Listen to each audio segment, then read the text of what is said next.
The idea of Bramford as the first snowman is a false one, an idea that only exists in his head.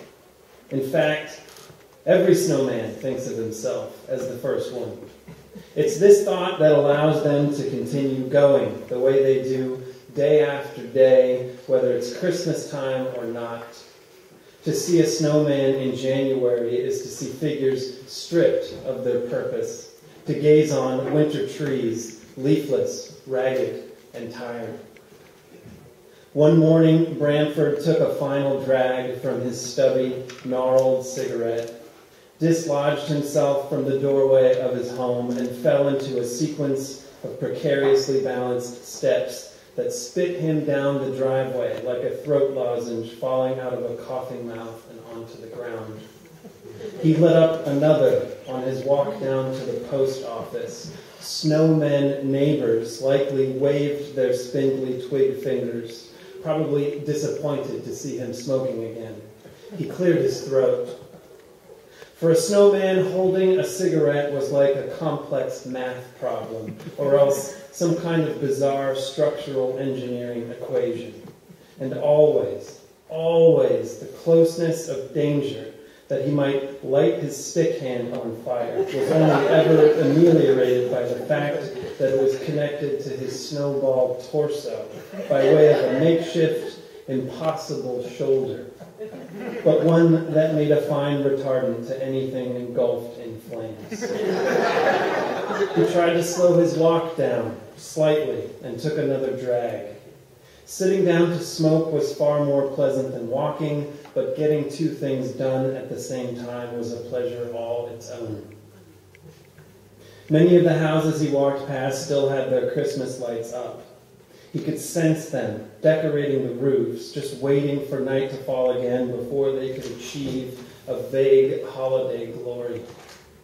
Was he going to pick something up or drop something off at the post office, he wondered, then felt the small card balanced gingerly between two of the fingers in his non-smoking hand. He was late again this year. The day was starting out like many others before it, conifers bending reluctantly under the slight white weight of melting snow. All the scenery around him sucked up into a vacuum of colorless, icy glare. It was the first day of this year's mining season. A Monday, of course, and his purchase on reality today was rickety at best. He came upon the mailbox out in front of the post office, decided not to walk indoors, and dropped the envelope inside. He paused for a second before unceremoniously releasing the pale blue rectangle from his brittle fingers, like a boy pushing a tiny paper sailboat out onto the lake from the water's edge. Just then, he heard an elongated, faraway groan that faded into a strange echo. It had come from his stomach. It was time to eat. Bramford stopped next at the local diner for a breakfast among friends and strangers before he would head back down into the mines for the first time that year. He'd been doing this same routine for nearly his whole life, without much consideration for anything else that might be out there in the way of work. What else did snowmen do anyway? December, give or take a couple of weeks, was busy season, and then into the mines they all went. It was cooler underground, and the traditions had never ceased among their onlookers, mostly children, who deemed it a rite of passage to pluck out their black coal eyes, tossing them into the trees like so many broken bulbs. The holiday season was passing by, right there outside the diner windows, as he took a seat in a booth by himself near the kitchen. There's a brief sequence where Jack, who owns the restaurant that's called Sea Legs, has a conversation and notices a watch on Bramford's wrist. So I will elide that portion and get you right here. In a minute, the food arrived on the hands of a waiter passing through like a ghost. First, he smelled it. To Bramford, the flavor of oatmeal was fear. Looking down in the direction of his little white ceramic bowl, which was only about the size of a tiny bird's nest, He imagined raisins melting in the hot, aromatic sludge. Little infant eyes that reminded him of his sons. This was not the first time that Branford had this thought, nor was it always morning when the urge to eat oatmeal seized him. For a decade, he had found himself all too often sitting in the diner or else sitting in his kitchen, hunched over the table, eating oatmeal. Sometimes Branford didn't eat a single bite. It was a compulsion to make it or to order it and then to just stare into it like a crystal ball. Maybe this was all just part of his prolonged seasonal affective disorder. This morning, he shoveled his spoon clumsily around, eating the oats but pushing the raisins aside with his awkward stick fingers. He poured his face into the bowl, gawking at the little raisin eyes that must have been staring back at him.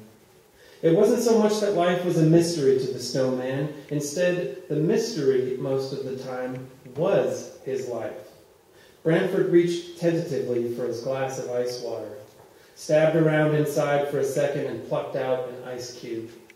He sat transfixed for a moment, wondering, at this point, why haven't I just melted already? Maybe it was a question of identity, like if a snowman were to be wanted enough, or needed by enough people, then he could imagine himself to exist. People need ice cubes, Branford thought to himself. With that, he dropped the cube and listened to it quickly trail its way to the floor of the diner. Instantly, it began to melt. More vampire than vampires, Branford and the others sought after darkness. It was the one respite of cool they could find as spring would eventually melt into another early onset of summer. This was, in fact, the origin of the Snowman Union of coal miners. Hidden underground and protected by union bylaws and contracts, the snowmen found more than just a job in tough times. They found comfort and a sense of purpose. Branford settled up his check with the waiter and headed out of the diner without so much as saying hello to anyone. He cleared the threshold of the front door and looked down towards the watch. He felt it still dangling there from his wrist. It was a digital number, a throwback with a full set of tiny calculator keys on the face, and a super heavy illumination function, though after years of being used down in the mines, it was now less than useful. Branford hated the watch. It had been a gift from his wife before she left, and now he only held on to it out of spite. In a few short blocks from the diner, he'd be back down in the mines already, digging for coal. Had there been enough light down in the West Virginia coal mines, the snowmen might have shrieked with glee at their soft white snow skin turning sooty as the days of work piled up on each other. Mining for coal wasn't easy, but they appreciated the cool temperature and shelter from the sun that would soon be hanging above them. And so routine continued to be Branford's saving grace during those months. What would he be if it weren't for the daily doldrums, 10.5 months out of every year? He was thinking this as his mining car lurched to a stop, a kind of thud he registered first near his temples as the chin strap of his helmet cinched up tighter. It was pitch black, literally. Not even the mirth of Christmas tidings could illuminate the depths of the mine. Branford attempted to poke the tiny side button of his wristwatch to get the light on the face to glow that mysterious milky blue, then gave up, deciding it probably wouldn't do much good. The first day back in the mines was identical every year. Each snowman had the same mission to complete before work could really begin.